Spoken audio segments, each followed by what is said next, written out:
ఈ మధ్య ఒక సినిమా చూస్తే శివలింగానికి పాలు పోసే బదులు గుడి ముందు కూర్చున్న బిచ్చగానికి ఆ పాలను ఇవ్వచ్చుగా అనే ఒక డైలాగు. ఆ సినిమా డైరెక్టర్ గారు సినిమా వాళ్ళ కటౌట్కి పాలు పోయకుండా పేదలకు పంచొచ్చు కదా అనే డైలాగు చెప్పించడం మర్చిపోయారేమో. ఆయనకి తెలియని విషయం ఏమిటంటే, ఎక్కువ మంది సినిమా రిలీజ్ అయినప్పుడు సినిమా హాలుకు వస్తారు. మరి ఎప్పుడైనా నలుగురు బిచ్చగాళ్ళు సినిమా హాలు ముందు కనిపించారా? లేదు. బిచ్చగాళ్ళకి ఒక నమ్మకం, గుడిలో పూజ తర్వాత భక్తులు వాళ్ళకి డబ్బులు వేస్తారని. అందుకే వారు గుడి ముందు కూర్చుంటారు, సినిమా హాల్ దగ్గర కాదు. మేము శివలింగానికి పాలు పోస్తాం, గుడి ముందు కూర్చున్న బిచ్చగాలకు కూడా డబ్బులు వేస్తాం. పేదవాడికి ఇవ్వడం పుణ్యం, దేవుడికి ఇవ్వడం భక్తి. భక్తి ఉంటేనే పుణ్యం పెరుగుతుంది. శివునిపై పోసే పాలు పేదవాడికి ఇవ్వగలిగే శక్తి తిరిగి వస్తాయి అనేది ఒక నమ్మకం. శివునికి పాలు పోస్తే వృధా కాదు, అది ఆశీర్వాదంగా మారి వేల మందికి పంచే చేతులుగా మనల్ని మారుస్తుంది. ఈ మధ్యన సినిమాలోనే కాక కొంతమంది పనిగట్టుకుని ఈ డైలాగును వాడుతూ ఉన్నారు. వాళ్ళకి మేము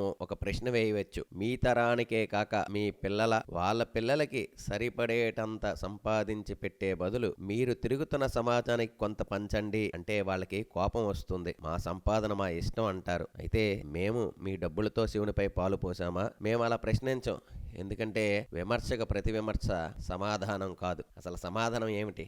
మనం పెసర మినప పండించడానికి వాటిని విత్తనాలుగా భూమిలో వేస్తాం. చిన్నపిల్లలు వాటిని చూస్తే అయ్యో భూమిలో వృధాగా వేసే బదులు మనం వాటిని తినవచ్చుగా లేదా అమ్మేయవచ్చుగా అని అనుకుంటారు. శివలింగంపై పాలు వేసే బదులు అనే డైలాగు కూడా ఈ కోవకే చెందుతుంది. విత్తనం ఎలా అయితే ఎన్నో రెట్లు పంటనిస్తుందో అదే విధముగా శివునిపై వేసే పాలు కూడా అనేక రెట్లు మనకి ఇస్తుంది అనేది మన నమ్మకం. శివపురాణంలో కోటి రుద్ర సంహిత 4వ సంహితలో ఇలా చెప్పబడింది. స్వల్పం వాప్యాతవ బహుయత్ దత్తం భక్త్యా శంభోర్ భవేత్ తత్కోటి గుణం ఫలం నాత్ర కార్య విచారణ.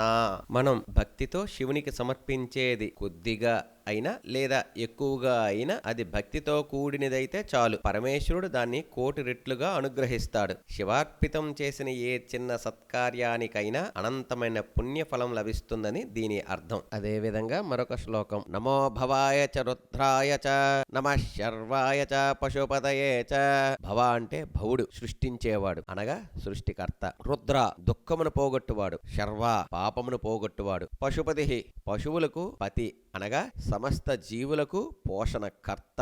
అటువంటి సృష్టికర్తకు, పాపములను నశింపచేసేవాడికి, దుఃఖములను పోగొట్టేవాడికి, పోషణకర్తకు భక్తితో చిన్న చెంబుతో పాలు పోస్తే సమస్త జీవకోటికి ఆహారాన్ని ఇస్తాడు అనేది మా విశ్వాసం. పరమేశ్వరుడు అభిషేక ప్రియుడు. సాగరమదనం జరుగుతున్నప్పుడు ఆలాహలం ఉద్భవిస్తే ఆ గర్లాన్ని పానం చేసి తన కంఠంలోనే నిలుపుకున్నాడు. సమస్త ప్రాణులను కాపాడాడు. ఆ తాపాన్ని తగ్గించడం కోసం గంగాదేవిని శిరస్సుపై, చంద్రుని శిరస్సుపై ఉంచారు. ఆయన త్యాగానికి దేవతలు ఇలా సమర్పించారు. మరి మనం ఏం చేయగలం? మన పూర్వీకుల్ని ఆలాహలం నుండి కాపాడాడు, మనల్ని కాపాడుతున్నాడు, మన పిల్లల్ని కూడా కాపాడుతాడు అనేది మా నమ్మకం. పరమశివుడి త్యాగానికి మనం ఏమి ఇవ్వగలం? ఒక చెంబుతో పాల్లో నీళ్ళో పోస్తే పరవశించిపోతాడు అనేది మా నమ్మకం, మా విశ్వాసం. మా నమ్మకంతో మీరు ఏకీభవించకపోవచ్చు, కానీ మా నమ్మకాలని గౌరవించండి, విమర్శించకండి. స్వస్తి.